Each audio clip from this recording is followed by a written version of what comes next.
mumeze neza inshuti bakunzi bacu bo kuri channel yacu, nongeye kubasuhuza. Amahoro y'Imana bane namwe. How are you? Mumeze neza?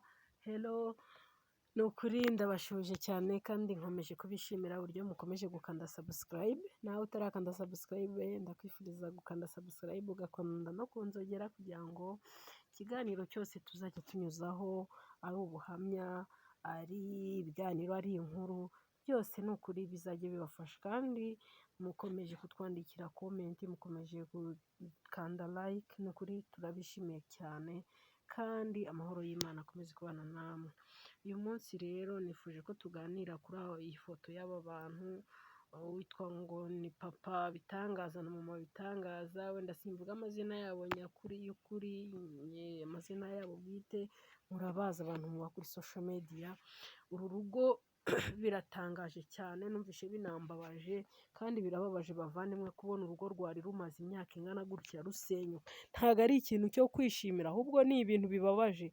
Ni ikintu Satani aba yazanye gikomeye kandi gikwiye kudusigira isomo, ndetse natwe ubwacu tukagerageza kubirwanya aho kugira ngo tubishyigikire, ahubwo tukagira gute tukabirwanya twivuye inyuma.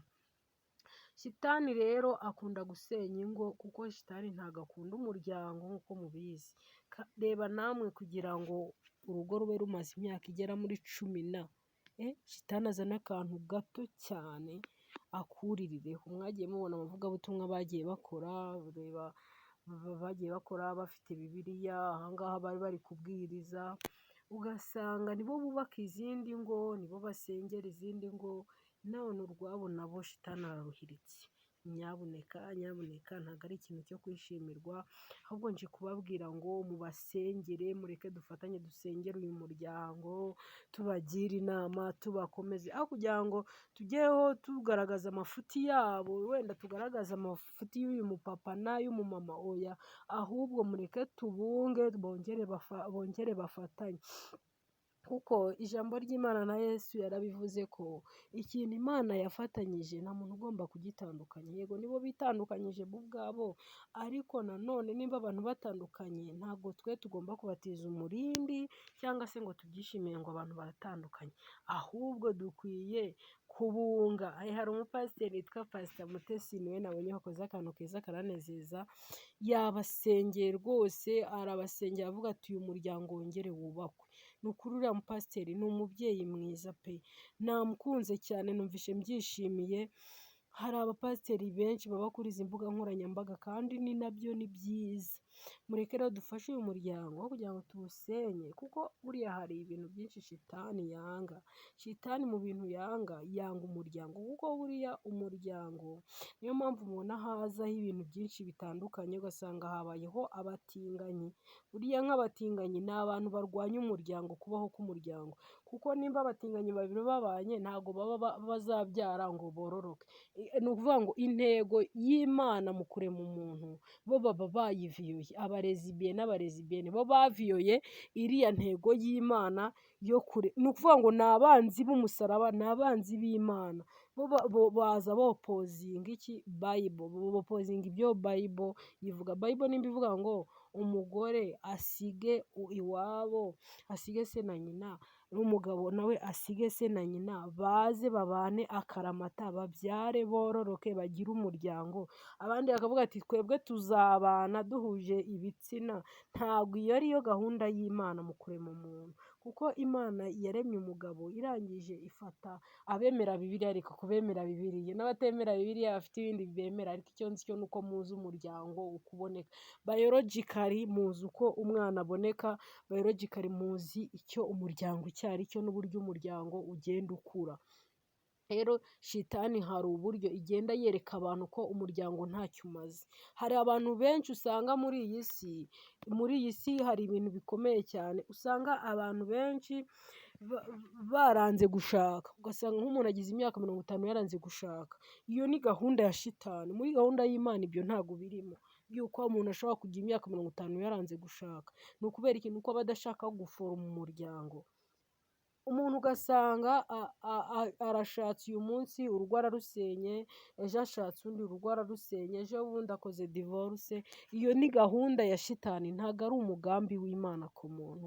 Umugambi w'Imana ku muntu ni uko umugabo n'umugore babana bakabyara, bakarera abana babo, nabo bakabashyingira, bakabatoza uburere, bakabarera bari kumwe. Mu by'ukuri nubwo bitaba wenda bikaba ngombwa ko mu muryango utandukana, ariko ni umugambi wa Satani, ubundi ntabwo biba biri mu mugambi w'Imana.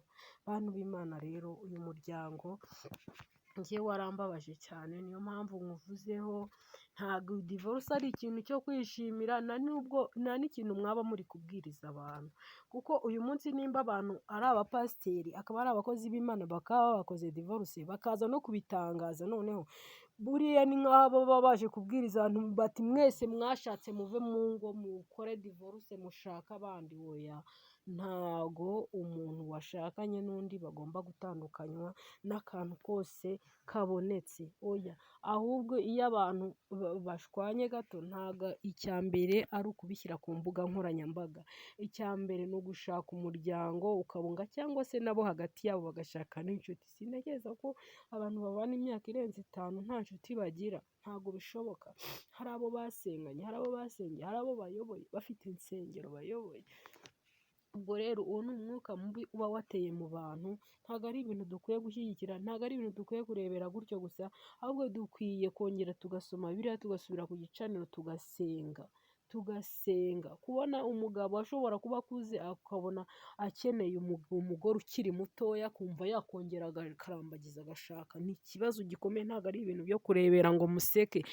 Kubona umubyeyi utwite umugabo akamutana n'abana 4 akamusiga anatwite, ntabwo ari ikintu wareba ngo ugishyigikire. Oya, hari muri Matayo ibice 19 hari ahantu handitse ngo ibyo gusenda umugore. Yego, ibice 19 Matayo. Yesu yararangije kuvuga amagambo menshi, arangije kubwiriza abantu, barangije baramubaza bati, baramukurikira abakirizayo, abafarisayo baza ahari baramugerageza, baramubaza bati, mbese amategeko yemera ko umuntu asenda umugore we amuhora ikintu cyose? Nawe arabasubiza ati, ntimwari mwasoma yuko iyaremye mbere yaremye umugabo n'umugore, ikababwira iti nicyo gituma umuntu azasiga se na nyina akabana n'umugore we akaramata, bombi bakaba umubiri umwe. Bituma batakiri babiri, ahubwo babaye umubiri umwe. Ni uko icyo Imana yateranyije hamwe umuntu ntakagitandukanye. Amen. Imana yo mu ijuru ibaha umugisha. Aya ni amagambo yivugiwe na Yesu ubwe. Nimba wiyemeje kuviyora Bibiliya rero, mwa bantu mwe, nta yindi Bibiliya izigera yongera kwandikwa. N'ababyiyitirira baba bafite imperuka yabo. Ntago wambwira ngo ufashe Bibiliya icyanditswe kera ngo uragihinduye ngo uracyeditinze. Bibiliya ntabwo uzigera uyihindura. Oya, iby'Imana yanditse yarabyanditse, iby'Imana yavuze yarabivuze. Ijambo ry'Imana ndizima kandi ijambo ry'Imana ntirihinduka. Imana yo mu ijuru ibahe umugisha rero, abakunzi banjye, mukomeze mugubwe neza, kandi uyu mwaka Imana ibahaze ibyiza byose mwifuza kuri yo, ibahe amafaranga, ibahe ubutunzi, ibahe gukomera, ibahe n'amahoro yo mu mutima, abantu b'Imana. Amen. Ndabakunda cyane, mukomeze mugubwe neza kandi mukomeze gufashwa n'umwuka wera ibihe byose. Amen, amen, amen.